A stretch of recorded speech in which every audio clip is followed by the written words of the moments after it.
सभी को जय सिया राम। हम लोग रामचरितमानस के अरण्य कांड के पूरे होने के बिल्कुल तट पे पहुंच चुके हैं।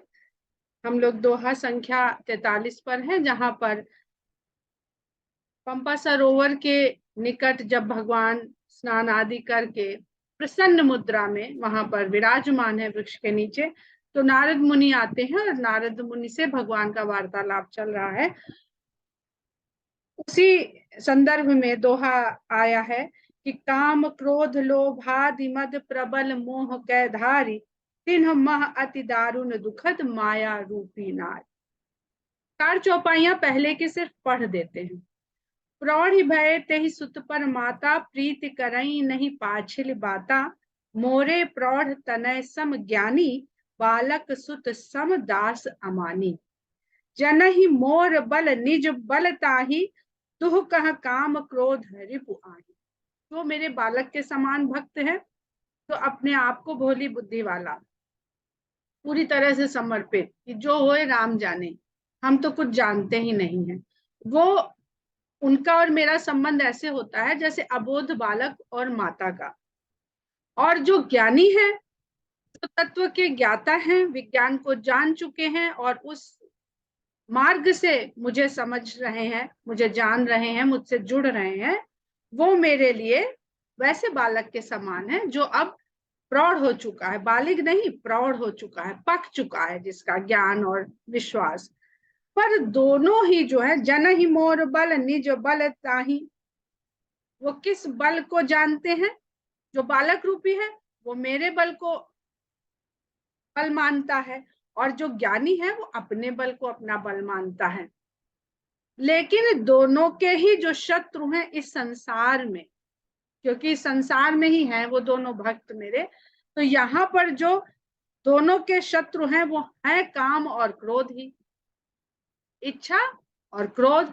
अब देख लीजिए, काम क्रोध रिपु आही, यह विचार पंडित मोहि भजही, पाए हूँ ज्ञान भगति नहीं तजही। ये विचार जो ज्ञानी लोग जानते हैं, वो ज्ञान के प्राप्त हो जाने पर भी भक्ति को नहीं त्यागते हैं। अब ये ज्ञान भक्ति का जो संबंध है, ये उत्तर कांड में हम लोग और अच्छी तरह से समझेंगे कि क्यों ज्ञान माया के ये जो 2 रूप हैं इनसे प्रभावित हो जाता है, और बहुत सारे अभी बताएंगे यहीं पर। लेकिन उसकी नींव फिर से एक बार पड़ रही है कि क्यों पुरुष रूपी ज्ञान को माया रूपी नारी प्रभावित कर सकती है। तो नारद जी ज्ञानी हैं, इसलिए यहाँ पर भगवान दूसरी तरह से उनको बता रहे हैं। उत्तर कांड में ये वार्तालाप कागभूषुंडी और गरुण जी के बीच में हो रहा है। दोनों पक्षी हैं। पक्षी ऐसा मन रूपी पक्षी जो खूब विचरण करता है।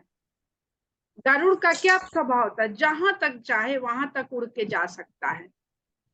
तो वो गरुड़ रूपी पक्षी, जितना मन हमारा गरुड़ पक्षी के समान जितनी दूर दूर तक उड़ेगा, उतना ही भ्रम में पड़ेगा। और काकभूषुंडी जी को क्या बताया है कि वो एक शिखर पे 4 वृक्ष हैं, उनके बीच में निवास करते हैं, आराम से रहते हैं वहां पर। जितना एकांतवास, जितना स्थिर प्रज्ञ, उतना व्यक्ति का विश्वास दृढ़। जितना विचरण उतना भ्रम। मन के लिए, ये मन के, ये पक्षी काकभूषुंडी और गरुण जी मन रूपी पक्षी का प्रतीक है वहां पर। तो कहते हैं कि पाए हु ज्ञान भगति नहीं तजही, वो ज्ञान पाने पर भी, इसीलिए पंडित लोग भक्ति को नहीं त्यागते हैं, प्रेम को, प्रीति को नहीं छोड़ते हैं।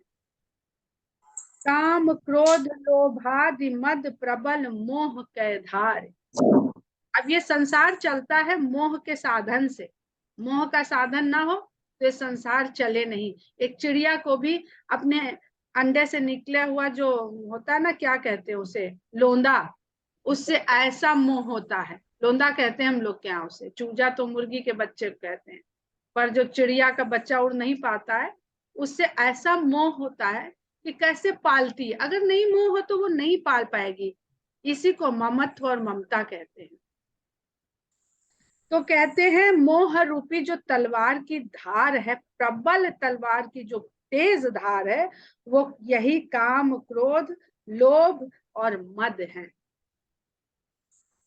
तीन मह अति दारुण दुखद माया रूपी नारी।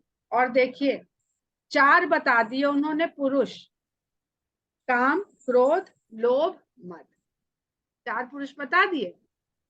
अब इनमें सबसे दारुण दुख देने वाली माया रूपी नारी। तो नारी का अर्थ यहाँ पर माया के उस रूप से है जो हमें भ्रमित कर लेती है, हमें मोहित कर लेती है। हमारे भीतर काम होगी, काम वासना होगी, उसी को माया रूपी नारी प्रभावित करेगी। जिसके भीतर क्रोध रूपी विकार होगा उसी को इच्छा रूपी नारी, माया का जो नारी रूप है वो प्रभावित करेगा। क्रोध क्यों आता है? हमारी इच्छा पूरी नहीं होती तो हमें क्रोध आता है। इसी तरह से लालच और इसी तरह से घमंड, मद। तो आगे कहते हैं सुन मुनि कह पुराण श्रुति संता मोह विपिन कहु नारी बसंता। अब मोह जो है वो भी पुल्लिंग है। अब जितने यहाँ पर व्याकरण बढ़िया जानने वाले हैं उनको ये बिल्कुल स्पष्ट है कि क्या पुल्लिंग है और क्या स्त्रीलिंग है, और किस प्रकार के पुरुष के लिए कौन सा स्त्री का रूप उसके लिए पतन का कारण है। कहते हैं सुन मुनि कह पुराण श्रुति संता, हे मुनि वेद पुराण और संत ऐसा बखान करते हैं, वेद पुराण और संत ऐसा बखान करते हैं कि अगर मोह रूपी वन है तो नारी वहां के लिए वसंत है। अगर आपका जीवन ऐसा जंगल है जिसमें मोह के ही वृक्ष हैं, तब आपके लिए वसंत, तब स्त्री आएगी तो वसंत के रूप में आएगी, तब वो अपना सारा वहां पर फैलाएगी। वही अब नारद जी को ऐसे बता रहे हैं, क्यों? क्योंकि नारद जी जब इसमें समाधि में बैठे थे तो कामदेव और बार बार काम की बात हो रही है, कामदेव ने वसंत फैलाया था चारों तरफ, पर नारद जी को वो मोहित नहीं कर पाए, आकर्षित नहीं कर पाए, डिगा नहीं पाए।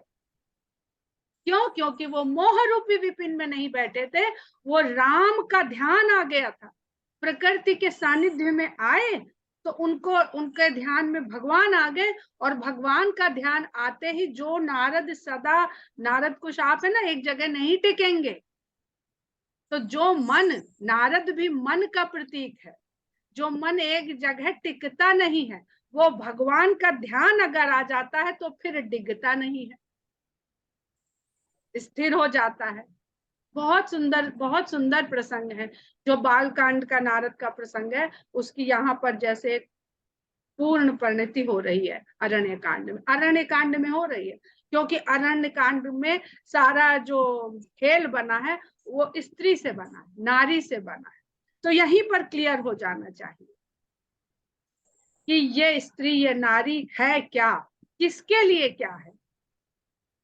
तभी तुलसीदास जी बाद में कहते हैं ना, कामी नारी प्यारी जी, तो वो छूटेगा नहीं, क्योंकि स्त्री पुरुष यही दो है संसार में, चाहे वो जिस भी स्पीशीज का जीव हो, वहां पर स्त्री और पुरुष से ही, नर और मादा से ही पूरी सृष्टि चल रही है। तो जो लोग कहते हैं ये गलत सलत लिखा है, वो जैसे वो अपने आंख में मूंद लेना चाहते हैं कि सत्य नहीं है, वो सत्य है, वो आकर्षण है। वो आकर्षण नहीं होगा तो सृष्टि नहीं चलेगी। तो कहते हैं कि सुन मुनि कह पुराण श्रुति संता मोह विपिन कहु नारी बसंता जप तप नेम जलाश्रय झारी। और इस विपिन में जो जलाश्रय हैं, जो सरोवर है, तालाब है, वो यदि, अब वन में क्यों जाता है आदमी? जप करने, तप करने, नियम से जीवन जीने, नहीं तो संसार बहुत है, हमारे सुंदर सुंदर घर, हमारी सुख सुविधाओं से घर वहां चल नहीं पाता है, तो इसलिए वन में जाता है। और अगर वहां पर मोह साथ लेके गया है तो वहां पर वो माया रूपी स्त्री वसंत के रूप में आती है, नारद जी का इसीलिए हमने उदाहरण दे दिया, उदाहरण के साथ चीज को समझना सरल हो जाता है। और यदि जप तप नियम ये वहां के झरने और सरोवर हैं तो होई ग्रीष्म सोखई सब नारी। तो अगर मोह के साथ में व्यक्ति वहां है तो वो नारी ऐसी ग्रीष्म ऋतु है जो इसका जल सोख लेती। जब इनमें जल भरा है तभी उनका अस्तित्व है, और जब बहुत भीषण गर्मी पड़ती है तो सारे तालाब पोखर सूख जाते हैं। नदियां नहीं सूखती हैं, पर तालाब बहुत जल्दी सूख जाते हैं। काम क्रोध मत मत्सर भेका, इन्हीं हर्ष प्रद बरखाए का। और इस सरोवर में रहने वाले मेढक, मतलब कहां कहां से आपको बचते हुए जाना है। पहले वन, वहां मोह छोड़ के आइए, फिर उसमें जलाश्रय, यम जप तप नियम के जलाश्रय में जलाश्रय को बनाया। मानसरोवर तो बहुत बाद में मिलता, अभी तो 3-3.5 लाख रुपया खर्चा करिए, आप मानसरोवर की यात्रा कराएंगे, आनंद ले आएंगे। और जो हृदय में मानसरोवर स्थित है, वहां पे डुबकी कैसे लगेगी? वहां डुबकी लगाने का तुलसीदास जी तरीका बता रहे हैं। उसके लिए ही रामचरितमानस है। राम के चरित्र को जानो तो इसी मानसरोवर में यही डुबकी लग जाएगी, कहीं जाने की जरूरत नहीं है। तो कहते हैं उस जलाश्रय में रहने वाले जो काम क्रोध मद घमंड और ईर्ष्या जलन रूपी मेढक भी उसमें रहते हैं। उसकी साड़ी मेरी साड़ी से सफेद कैसे, ये तो संसार हो गया। पर वन में भी, ऋषि मुनियों के बीच में भी प्रतिस्पर्धा की भावना यदि आ गई ना, ज्ञान अपने साथ साथ सबसे पहले मान लाता है, और मान लाता है तो साथ में मद आ जाता है, मद आ जाता है तो साथ में मत्सर आ जाता है। तो ये सब मेढक हो गए अगर उस जलाश्रय के, तो उनके लिए ये माया रूपी नारी वर्षा हो गई, जो और बढ़ाएगी। किनके लिए वो ग्रीष्म है, किनके लिए वो वसंत है, किनके लिए वो वर्षा ऋतु है। मतलब वो किसी ना किसी रूप में आपको आकर्षित करने के लिए कदम कदम पे रूप बदल कर आएगी। प्रकृति के ही रूप में बदल प्रकृति तो पूरी प्रकृति ही माँ देवी है, शक्ति है। बुरी वासना कुमुद समुदायी, और फिर जो आपकी बुरी वासनाएं हैं वो उस सरोवर में खिलने वाले कुमुदों के झुंड हैं। तिन्ह कह शरद सदा सुखदाई, उनके लिए शरद ऋतु के समान है, जो कुमुद के खिलने में सदा सुखदाई है। शरद ऋतु आते ही कुमुद खिलने लगते हैं। धर्म सकल सरसीरो वृंदा, और धर्म रूपी कमल के जो झुंड है उस सरोवर में, कोई हिम तिन्हा ही दहाई सुख मंदा, उनके लिए हेमंत ऋतु के समान हो जाती है और सबको नष्ट कर देती है, सबको मुरझाने में मदद कर देती है। तब ममता, ये मेरा फट गया है, ममता के पहले क्या शब्द है, कोई बताएगा? पुनी पुनी पुनि। पुनि ममता जवास बहुताई, लिख दें।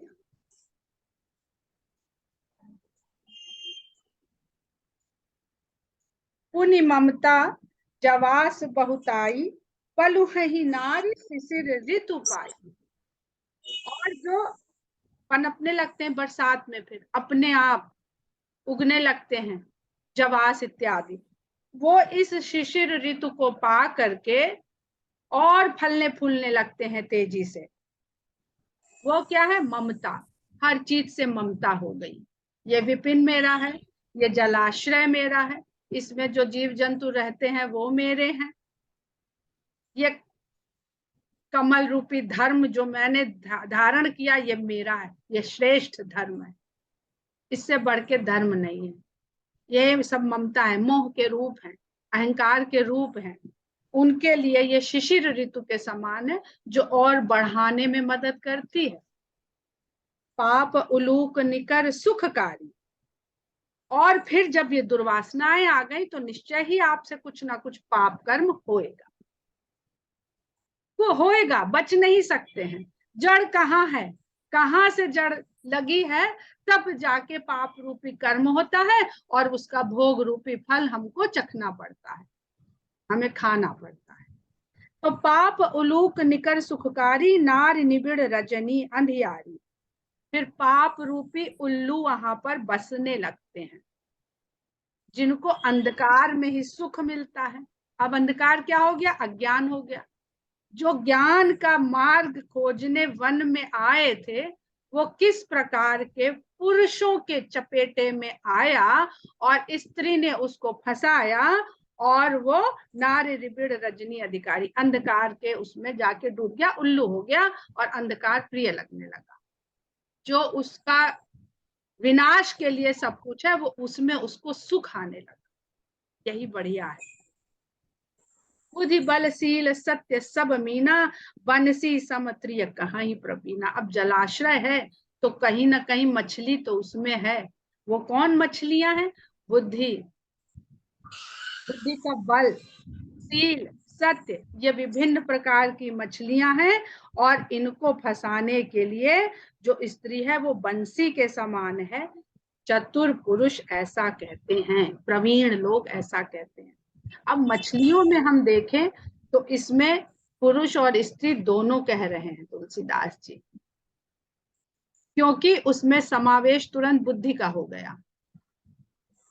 ज्ञानी बुद्धि से काम करने लगता है, तो पुरुष और स्त्री दोनों मिल गए तो जो माया रूपी वंशी है कि ये मिल जाएगा, उसी में जाके फंस जाती है।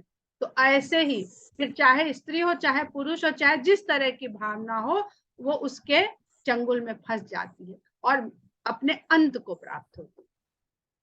तो इसलिए जो ये जो प्रसंग है इसका पूरा तात्पर्य अगर आप लोग याद रखेंगे इस बात को, तो उत्तर कांड में बहुत आसानी रहेगी।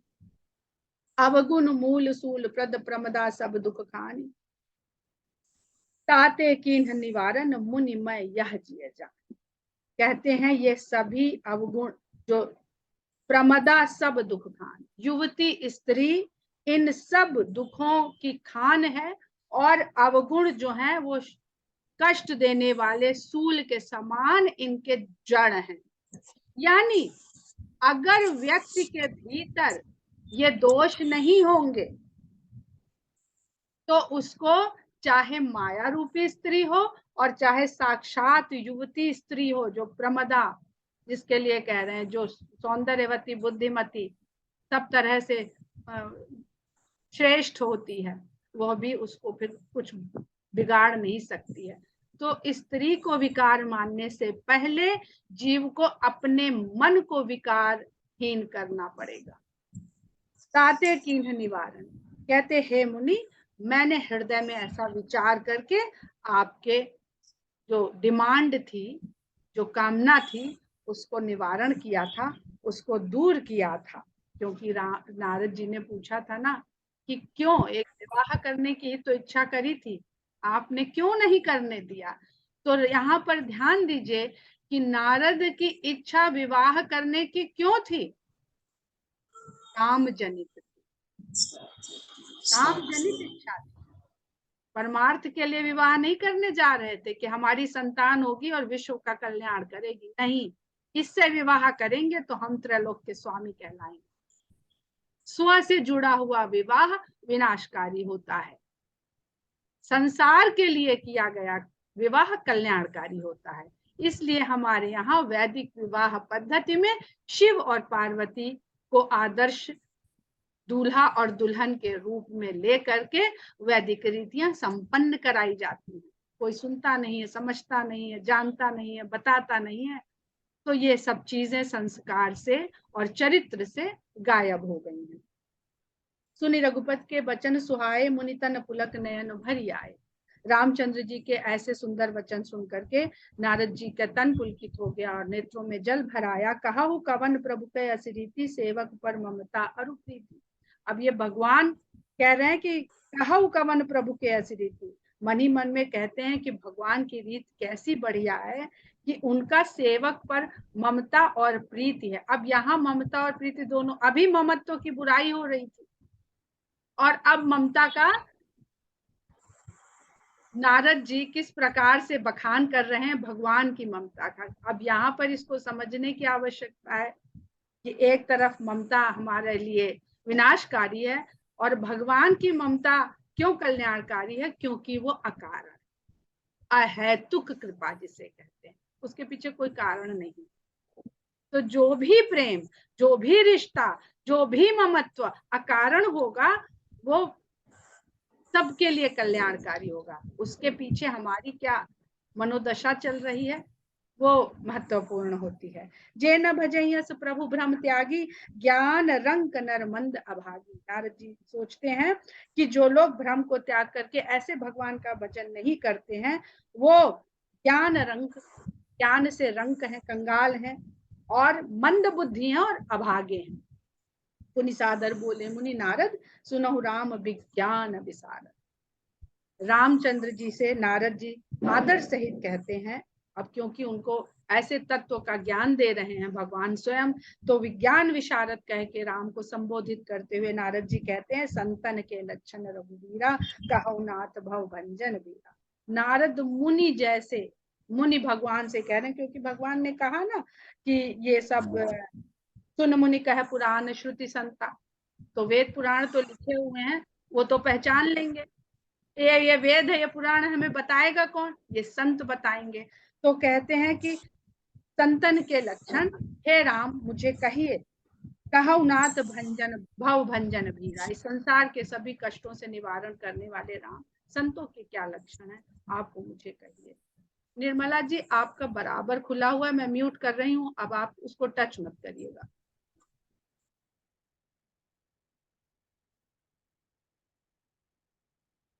सुन मुनि संतन के गुण कहाऊं, जिन्हते मैं उनके बस रहा।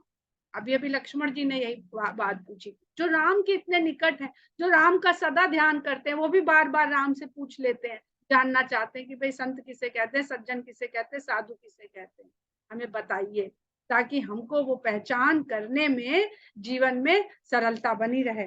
तो भगवान कहते हैं, सुनि मुनि संतन के गुण कहूं, हे मुनि सुनिए मैं संतों के गुण कहता हूँ, जिन गुणों के कारण मैं उनके वश में रहता हूँ, जिसको कोई बांध नहीं सकता है, मैं सिर्फ उनके गुणों के कारण उनके वश में हो जाता हूँ। षट विकार जित अनघ अकामा, अचल अकिंचन सुच सुख धामा, अमित बोध अनीह मित भोगी, सत्य सार कवि कोविद जोगी। 6 प्रकार के जो विकार होते हैं, काम क्रोध लोभ मोह मद और मत्सर, इन सब का वर्णन पीछे भी होता है। और अगर आप लोग ध्यान दें तो भगवान का जो ईश्वर शब्द बना है वो 6 प्रकार से ऐश्वर्य युक्त होने के कारण, वो ऐश्वर्य सिर्फ ईश्वर में होते हैं, उसमें कोई ना कोई ऐश्वर्य की कमी व्यक्ति में, मनुष्य में रह जाती है। तो वो 6 प्रकार के ऐश्वर्य गीता में भी उनका बखान है, उनसे भरे पूरे होने के कारण ही वह जो अनाम है वो ईश्वर कहलाता है। तो कहते जो 6 प्रकार के दोषों को में रहते हुए भी क्या क्या रहते हैं, अचल अकिंचन सुच सुख धामा, पाप रहित, कामना रहित, निश्चल, जिनकी बुद्धि सदा स्थिर अचल रहे, अकिंचन, जरा सा भी जो कुछ ना चाहते हो, सुख के धाम हो, अमित बोध अनिहमित भोगी, कहते हैं जिनका ज्ञान अमित हो, कभी खत्म ही ना हो, जब भी छूटे नहीं कभी भी ज्ञान, और अनी है, इच्छा से रहित हो, मित भोगी हो, जिस जो आजकल एक नया कॉन्सेप्ट यूएस में आया है मिनिमलिज्म का, कि कम से कम में जीवन यापन करने की प्रैक्टिस को डेवलप करना। जैसे हमारे यहाँ लोमश मुनि थे, अब लोमश मुनि का प्रसंग बताएंगे जब उत्तरकांड में पहुंचेंगे कि कितने मिताहारी थे वो। सत्य सार, सत्य के सार को जानने वाले, कवि कोविद ज्ञानी विद्वान और योगी, सावधान मानद मदीना, ये सब होते हुए सदा सावधान रहते हो कि इनमें से जो अभी भगवान ने बताए ये कहीं आसपास दिखे तो हमें पता चल जाए, नहीं तो जरा सा सावधानी घटी दुर्घटना, सावधानी हटी दुर्घटना घटी हो जाएगा। ये संसार में है, कब ये माया के जो रूप बताएं आपको अपने चंगुल में फंसा लेंगे, इसलिए सावधान रहें। मानद, मान देने वाले हैं, और मदहीना, दूसरे को मान देने वाले और स्वयं मद से रहित हो, अपने लिए उनका कोई मद ना हो अपने ऊपर, धीर धीरजवान हो, धर्म गति, सदा धर्म में जिनकी गति हो, और परम प्रवीण हो, गुनागार संसार दुख रहित विगत संदेह, गुणों से भरे हुए हो, संसार के दुख से प्रभावित नहीं होते हो, संसार दुख रहित विगत संदेह, और संदेह से सदा दूर रहते हो। अच्छा ये भगवान है कि कोई और है, अच्छा इस संसार को भगवान चलाता है कि अपने आप चल रहा है, इस प्रकार के संदेहों में न पड़ते हो। तज मम चरण सरोज प्रिय तिन्ह कहूँ देह न जो। वो सब कुछ को त्याग करके सिर्फ मेरे चरणों में प्रेम रखते हो, मेरे चरण कमलों में प्रेम रखते हो, उनके लिए न ये देह बंधन है और न घर बंधन। वो उस वन में पहुंच जाएंगे जिसका अभी हमने तुमसे जिक्र किया है, और मेरे चरण कमलों में जिनका प्रेम बना रहेगा उनको ये माया रूपी जो फंसाने वाले नारी बताई गई है, माया रूपी नारी, वो उनका कुछ बिगाड़ नहीं पाएगी। इसका उत्तर का निज गुण श्रवण सुनत सकुचाही पर गुण सुनत अधिक हर्षाही। अब नारद जी को समझा रहे हैं कि क्यों तुम उस लेवल से नीचे आ रहे थे। निज गुण सुनत, अपने गुणों को सुन के सकुचा जाए, पर औरों के गुण सुने तो बहुत हर्षित हो जाए। अब नारद जी कर क्या रहे थे, अपने गुणगान कर रहे थे, मैंने ऐसा कर दिया। भगवान ने कहा चलो भाई बताया है, ठीक है, दूसरा मौका, तीसरा मौका, चौथा मौका, पर उनका ये रुका नहीं, तो बोले अब ये जाके संसार में गाए, इससे पहले इनको ठीक कर दो। सम शीतल नहीं त्याग ही नीति, सरल स्वभाव सब ही सनिधि। हर अवस्था में, हर परिस्थिति में समभाव में रहें, एक से रहें, सदा शीतलता में रहें, क्रोध नहीं आ जाए, और नीति का त्याग कभी ना करें। पर उपदेश कुशल बहुतेरे ना हो, जे आचरहि ते नर न बहुतेरे, ते नर न घनेरे। सरल स्वभाव, सरल हो स्वभाव के, और सबके लिए उनके मन में प्रीति हो। जप तप व्रत दम संजम नेबा, गुरु गोविंद विप्र पद प्रेम। जप जप तप व्रत यम नियम संयम से जीवन यापन करने वाले हों, और गुरु गोविंद और ब्राह्मण के चरणों में जिनका प्रेम हो। श्रद्धा क्षमा मैत्री दाया। अब देखिए पुरुष आए पहले संतों के व्यक्तित्व में, जप तप व्रत दम संयम नियम, और अब आई स्त्रियां, श्रद्धा क्षमा मैत्री दाया मुदिता मम पद प्रीति अमाया। ये सब स्त्रियां हैं। तो जब इस तरह के पुरुष होंगे तो इस तरह की स्त्रियों से उसका सामना होगा, और ऐसे फिर संत कहलाते हैं, उनका ये संसार कुछ बिगाड़ नहीं पाता है। विरत विवेक विनय विज्ञाना, और पुरुष आ गए। अब ये कौन पुरुष हैं जो उसको मदद करेंगे, डिगने नहीं देंगे। वैराग्य, विरक्ति, विवेक, विनय और विज्ञान, तत्व का ज्ञान, बोध यथार्थ वेद पुराना, और वेद पुराणों का यथार्थ ज्ञान, यथार्थ ज्ञान की बात कह रहे हैं। दम्भ मान मद करहि न काऊ, दम्भ नहीं करते हैं, मान में नहीं रहते हैं, मद में नहीं रहते हैं, और भूल न देहि कुमार्ग पाऊ। भूले से भी कुमार्ग में जिनका पैर नहीं पड़ता, भूले से भी नहीं पड़ता। गावहि सुनहि सदा मम लीला, हेतु रहित परहित रतशीला। सदा मेरे ही लीलाओं का सुनते, श्रवण करते हैं और गाते हैं। हेतु रहित परहित रतशीला, और बिना कारण दूसरों के कल्याण में लगे रहते हैं। अब अभी जो कथा हो रही थी, मानस कथा, वहां पे कथावाचक महोदय ने कहा कि ये राम कथा खाली सुनने के लिए है, इसको आचरण में नहीं उतारा जा सकता क्योंकि संभव ही नहीं है। पर तुलसीदास जी क्या लिख रहे हैं, और भगवान के मुख से जो लोग ऐसी व्याख्या करते हैं, मुझे आश्चर्य होता है कि किस प्रकार की भ्रांति और भ्रम वो हमारे धर्म, संस्कृति और मानस के बारे में फैला रहे हैं। क्या क्या लोगों को बनाना चाह रहे हैं। भगवान कह रहे हैं गावहि सुनहि सदा मम लीला, तो भैया सुन लो खाली। फिर कहते हेतु रहित परहित रतशीला। ये क्यों नहीं समझ में आता है। हेतु रहित परहित रतशीला, मुनि सुन साधुन के गुण जेते। इसीलिए वो कथावाचक है, संत नहीं है। उनको संत न मानिए, वो कथावाचक है, बढ़िया काम है, कथा सुना रहे हैं, पर उनकी कही हुई बात को अपना मत लीजिए, अपनाइए खाली संतों की बात। और संतों के गुण भगवान ने स्वयं बता दिए हैं। मुनि सुन साधुन के गुण जेते, कहीं न सकहीं शारद श्रुति देते। कहते हैं मुनि साधुओं के जितने भी गुण हैं वो तो शारदा और वेद भी नहीं पूरे कह सकते हैं। कही सक न सारद शेष नारद सुनत पद पंकज कहे। शारदा और शेष भी जिन संतों के गुणों को नहीं कह सकते हैं, उनको भगवान के मुख से सुन करके नारद जी ने भगवान के चरण कमल पकड़ लिए। अस दीन बंधु कृपाल अपने भगत गुण निज मुख कहे। ऐसे दीन बंधु कृपा करने वाले भगवान ने अपने भक्त के कहने पर वो गुण अपने मुख से कहे।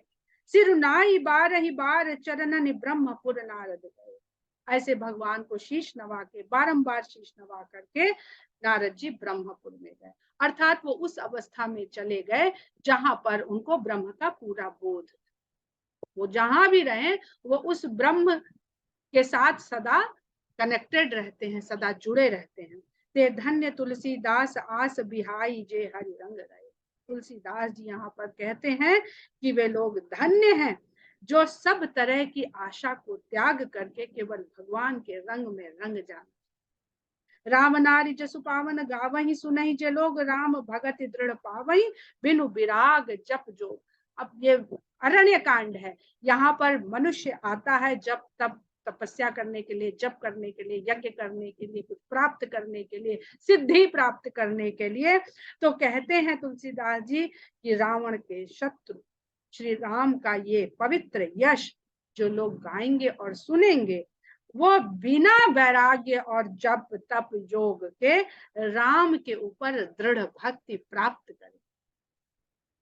दीप शिखा समजुक्ति। अब अरण्य कांड भरा हुआ है युवती के विभिन्न प्रकार की लीलाओं से। तो फिर समाप्ति पे ये जो आखिरी दोहे होते हैं ये बहुत बड़ा मर्म होते हैं उस कांड का। दीप शिखा समजुपति तन मन जनि होसि पतन। दीपक की जो लौ होती है वो युवती स्त्री के शरीर की भांति है और मन उसमें पतंगे की भांति है। ये तो मन पतंगा होगा तभी वो ऐसी लौ के पास जाएगा। और भजहि राम तज काम मद करहि सदा सत। लेकिन जो लोग इस तरह के काम और मद को त्याग करके सदा राम का भजन करते हैं और सदा संतों की संगत करते हैं, तो उनको उनके मन रूपी पतंग इस युवती रूपी जो दीपक की लौ है उसमें जाके कभी भस्म नहीं होते हैं। उनको ये कुछ भी दिखने में लगता है कि प्रकाश है, पर वो उसका अंत करने के लिए होती है। इसी के साथ हम लोग अरण्य कांड को पूरा करते हैं। जय सिया राम। समय पूरा हो चुका है। मैं रेखा जी को कल के लिए, हम लोग अरण्य कांड पूरा हो गया है, कल रेखा जी अपने वक्तव्य के साथ आरंभ करेंगी और हम लोग उनका सुनेंगे। उसके बाद हम लोग आगे बढ़ेंगे किष्किंधा कांड को। तो पता नहीं चलता है जय सिया राम। दो दोहे भी पूरा समय उसमें निकल जाता है। जय